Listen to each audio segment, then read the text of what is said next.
pull over, lean in. It's time for the Soft Shoulder Podcast. I am your host, Danette Relic of Radical Creative Sanctuary, inviting spaciousness for your mind and your heart.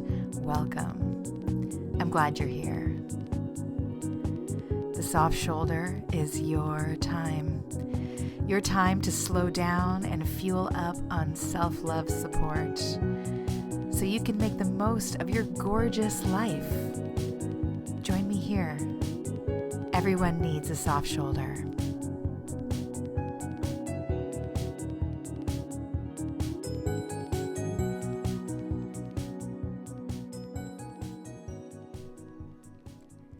Hello, sweet listener. Welcome back to the Soft Shoulder Podcast. Today's episode 2, we're going to talk about the power of your imagination. What does this have to do with self-love? We'll get to that. But right now, I just want to address imaginations are something that we're using all the time. And, often we're using it in a way that works against us. We're usually imagining worst case scenarios and worry and what other people are thinking. And there's so many ways that we do this that we're not even conscious of, right? So, you can imagine if you were in traffic, for example, and, this is a great example because, we're not actually communicating with the people in the other vehicles around us. But imagine that, you're in traffic and someone cuts you off, or they get into that lane that's ending and just zoom by and then try to squeeze in at the top. And now, why did they do this? We don't know. But in most cars I've been in, when this has happened, the driver of the car, it's usually not me, the driver of the car will just make all kinds of assumptions about that person, about what that person thinks, what that person believes. These are really big things to imagine based on one move from a car. But you might imagine that person's just an asshole. That might be the first thing. Just blanket statement, their entire character. They're an asshole. Or that they think that they're better than others. Or that they think that wherever they're going is more important. Or that they don't care about rules. All kinds of things. That they're a bad person, right? And all of this anger comes up and it's just and sometimes you might fight against it. And if you fight against it, not letting them in or making them wait a car, it's all based on this imagination, right? It's all based on imagining that this was intentional, this was personal. And, but really we don't know. We have no idea what's going on in that car, right?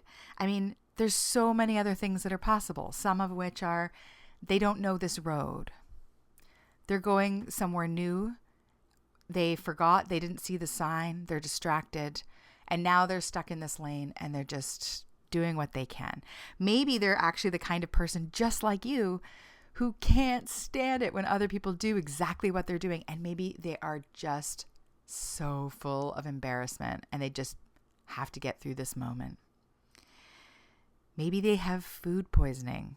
And they're just I need a bathroom. I don't care. I have to get somewhere. Maybe they are so distracted by a broken heart, by grief, by a fight that's going on in the car. We just don't know.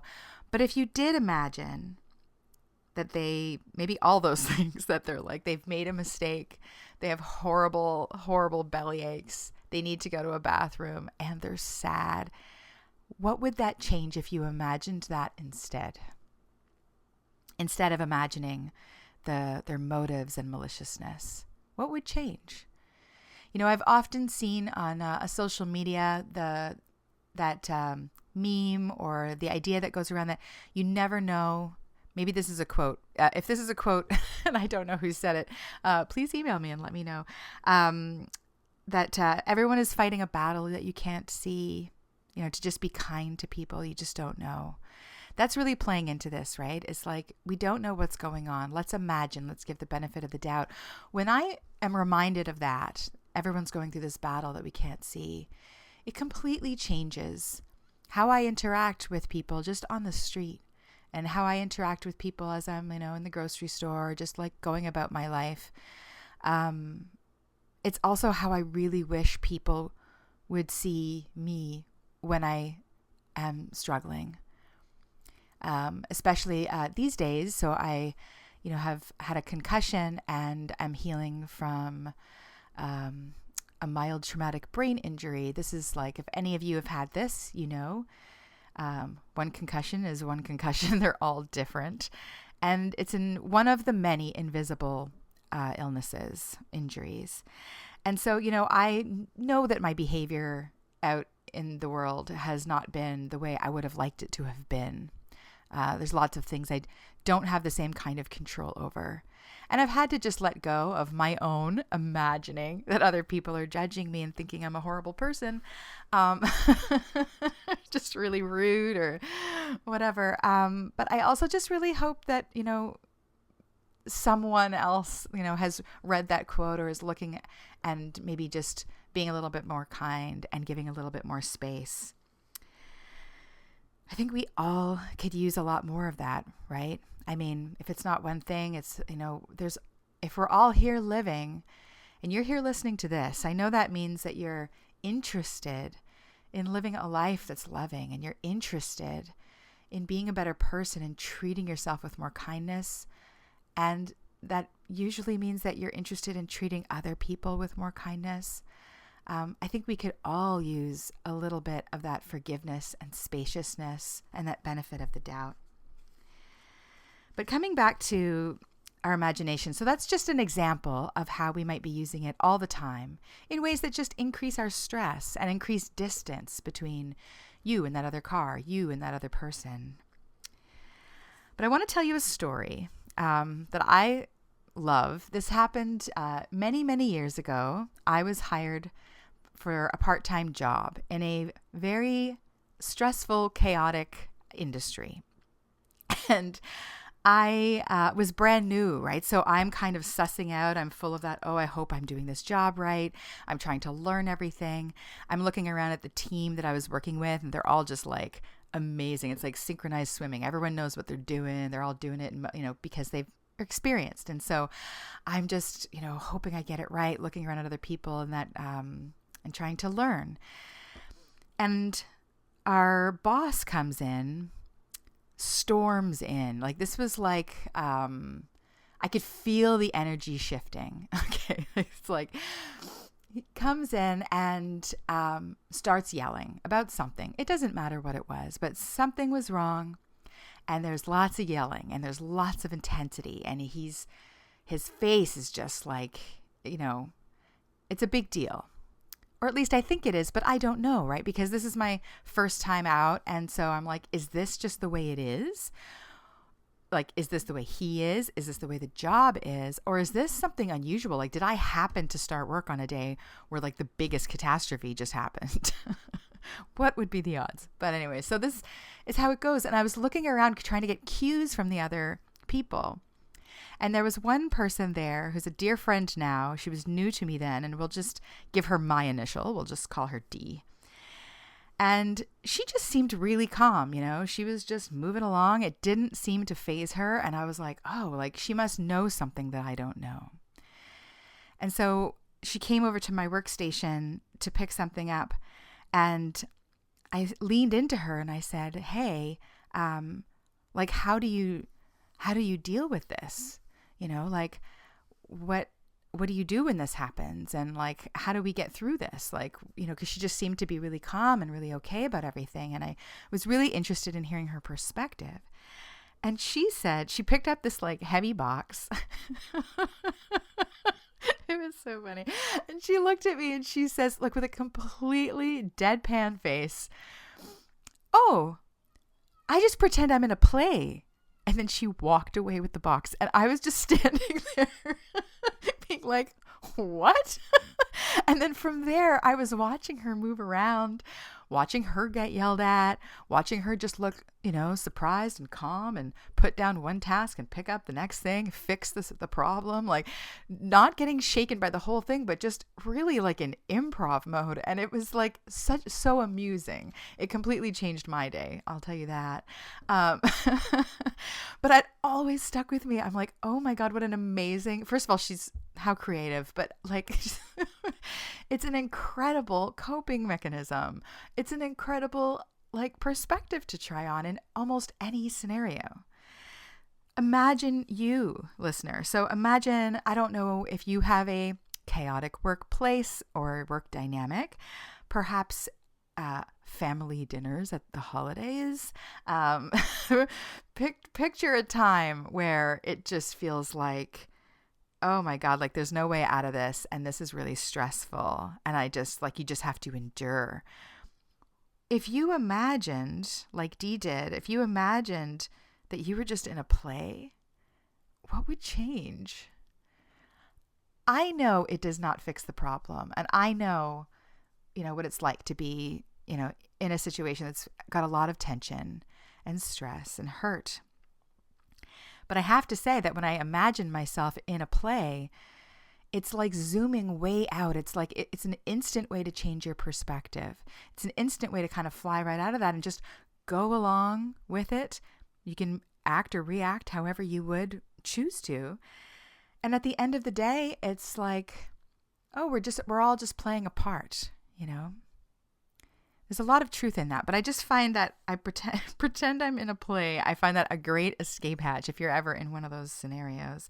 That way, when I was watching her do that, I was like, she's still doing her job, but she's distanced from the drama. And she was being the calm that she needed to be, right? Like the boss was not being the calm. The atmosphere, the clients were not being the calm. She was being the calm. And what a gift that was to me as she was doing that. I was watching her. I was able to detach and I stopped worrying about whether or not I was doing a good job. I stopped worrying about his feelings and, my fault in that or any of the little tailspin things that I was, yes, imagining. It had such a great, that and the fact that I found a lot of humor in this. The sense of humor is important. It completely changed my day. I felt great. And I did a great job because I was calm and focused and just, doing what I needed to do. I mean, all things start with our imaginations, whether we know it or not. I had a fortune cookie once, and it said something like, was it fear or worry? Either one. Let's say fear. Fear is paying interest on a debt that you might not owe. Now, I don't usually, there's a lot of mediocre fortune cookies out there.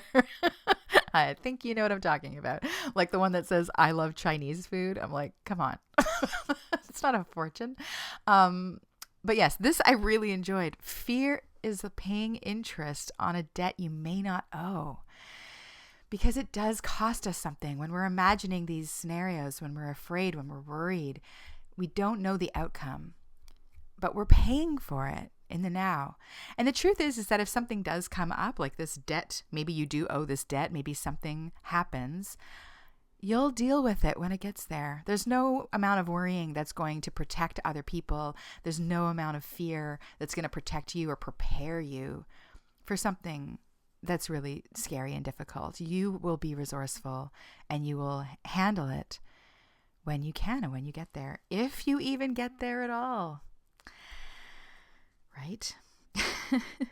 It has a big impact on our bodies. Maybe you do some kind of visualization practice, or maybe you know people who do, or you hear the word visioning. And, this doesn't work for everybody, at least not in the way that you think it does. Imagination is basically, that's all it is, right? It's just picturing something, imagining something. You can imagine the sound, you can imagine the sight, you can imagine how it might feel. That's all that we're doing here, but don't, mistake it. It's very powerful. There are people who use, their imaginations for healing their physical body. I won't go too deep into that, but, there's a lot of incredible, incredible research out there and experiences out there that show, it's all connected. All of our cells are connected. What we're imagining has a huge impact on everything that we're doing. One of my favorite comments on this was Louise Hay said that if anybody doubts the power of the mind and the connection of the mind and the body, has never had a sexual fantasy. I think that is the most obvious, straightforward thing is you can just imagine something, someone, some scenario, and your body will have a physiological response, a pleasurable physiological response. So there you have it. So I think a lot of the times that we're using our imaginations is imagining what other people are thinking and feeling. At least I know I have done quite a lot of this. It's something I'm always practicing to bring my focus back. I know my clients bring a lot of this as well, is this worrying about what other people are thinking. So much of it is imagining what they think and what they see. And, you just can't know. It's true. You can't know. You can only imagine it. You can only imagine it. So why not imagine some good things, right? I mean, have you ever had, say you didn't get back to someone, you didn't answer someone's email or give them a call back, and someone reacts with are you mad at me? Is it something I said? Why aren't you calling me back? Maybe they start leaving you comments on Facebook and Instagram being like, I left you a message or whatever. It just creates a lot more stress, right? As opposed to maybe you have a different friend who you don't call back and you feel bad about it because you really want to talk to them, but there's something going on in your life, or there's something that's going on in that week or those weeks. You don't get to it. And then you reach out and you call. And when you call them, they go, oh, it's so good to hear from you. I've missed you. They weren't imagining that you were angry. They weren't imagining that you found better friends or whatever. They weren't doing any of that. And isn't that such a gift that they didn't, that they just had faith and they went on with their lives. And that when you came back, they just greeted you with love and with trust, right? If you've been on the receiving end of that, you know that when we take control of our imaginations and cultivate more positive, life-affirming, loving imaginations, it's a gift to ourselves and it's a gift to others. It's absolutely a gift to others. It completely is a game changer in relationships. Another friend of mine, I have a lot of smart friends. Another friend of mine was talking about, so that's a friendship and a phone call. But of course you can imagine, or, maybe you can relate, romantic partnerships. How often are we using our imaginations for the power of good or for the power of damage? Your partner does one thing that's not cool. They have some kind of moment of insecurity. They don't act in their most powerful, positive way. And then you start panicking about the future, the whole future. It's oh my God, they keep forgetting their keys. What's this going to be like in 30 years? Are they just going to forget everything? Are they going to forget about me? Are they going to forget about important things? How can I ever trust them? You can just go totally down that rabbit hole. So my friend, she called it the going down the luge of incompatibility. And I love that metaphor because it brings humor into it. It's ridiculous. It's your partner forgets your keys. You get on the luge and you just go, boom, we're not meant to be together. This will never work out. Well, of course, if you start imagining that, what's the relationship going to be like when your partner comes home or, you get together with them and, you are just full of tension, imagining that this isn't going to work out. You will not be receptive to all of the beauty and the realness of what's going on in the moment because you are panicking about something that you are imagining. You are paying interest on a debt you may not owe. You want to bring your imagination back. And first of all, if you can relate to any and all of this, just want to like take a little moment here and say, it is okay that you feel that way. It is totally okay. It is totally human to feel that way and to think that way. That's what human minds do. We all do this. We can change this, and there's nothing wrong with you. This is just the way we are until we're not, and it's okay. It's totally human. Be compassionate with yourself. It's hard to notice. Taking responsibility in any area of your life, in all the areas, can be one of the most challenging and difficult and liberating things. So focus on the liberating part. Now that you're seeing it, you can just make a different choice. You can imagine something else. Imagine something that's going to soften your heart instead of tighten it. Imagine something that's going to soothe your nervous system instead of create, anxiety and fear in your body. So how is this a self-love practice exactly? Well, it's helpful, right? Sure. So it's, I think any self-love practice is something that just, creates a more beautiful, loving experience of our lives on this planet, our lives as these people. Anytime that we can take care of the people that we are and just bring more compassion and more joy and more of whatever it is that we want. If you want to be gripping your steering wheel, bitching and yelling at a stranger, hey, whatever turns you on. I'm just going to go down a limb and say, I don't think that that's you living your best life. I don't think that that's something that you've been dreaming of.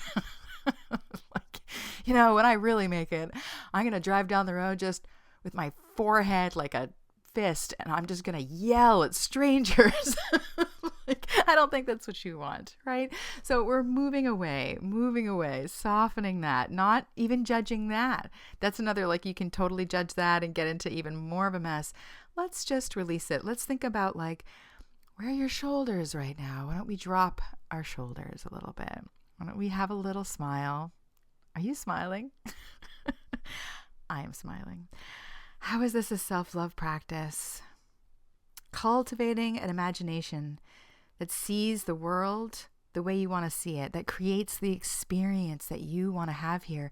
You are creative and whole. You have everything that you need. You can do this right now.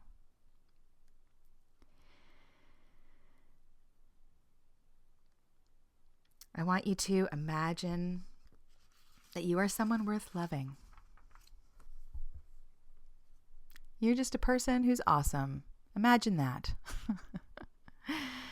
Imagine that the universe wants you to love yourself fiercely and playfully. Imagine that there's, whatever higher powers or bigger energies, mysteries of the world, it wants you. It wants you to love yourself. It benefits from loving yourself. What if loving yourself was that pebble in the pond just rippling out, and there were just so many life forms waiting for those ripples of the love that can only come from you? Imagine that. Imagine walking down the street, feeling at home in your body, no matter what. Imagine walking down the street knowing and enjoying that you love who you are. Imagine that you could just start today, your way, loving yourself, no matter what's happened yesterday, that today's a new day. Imagine what would be different in your spine as you walk down the street as this person who loves themselves. Imagine how your hips would move differently. Imagine how your arms would move differently, how your shoulders would hang, what you'd be thinking about instead of.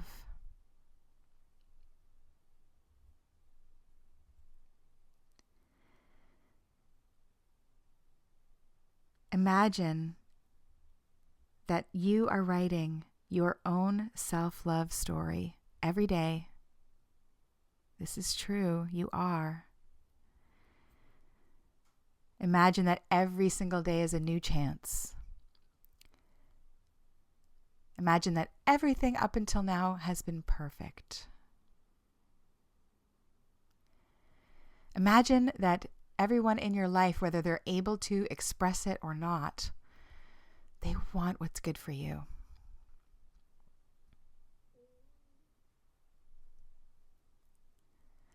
Imagine that amazing surprises await you just around the corner.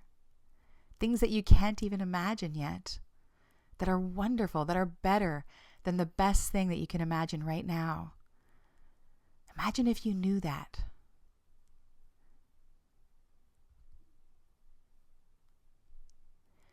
Imagine who you would be in any face of any challenge with this like radiance of self-love.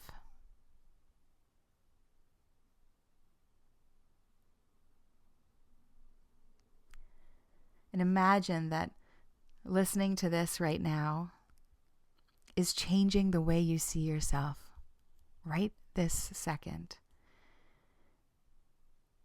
Imagine that just you listening to this podcast, wherever it is that you are and whatever it is that you're doing, something is shifting in your mind. Something is changing the way you see things in this very second. And in this little tiny change is going to ripple out in you.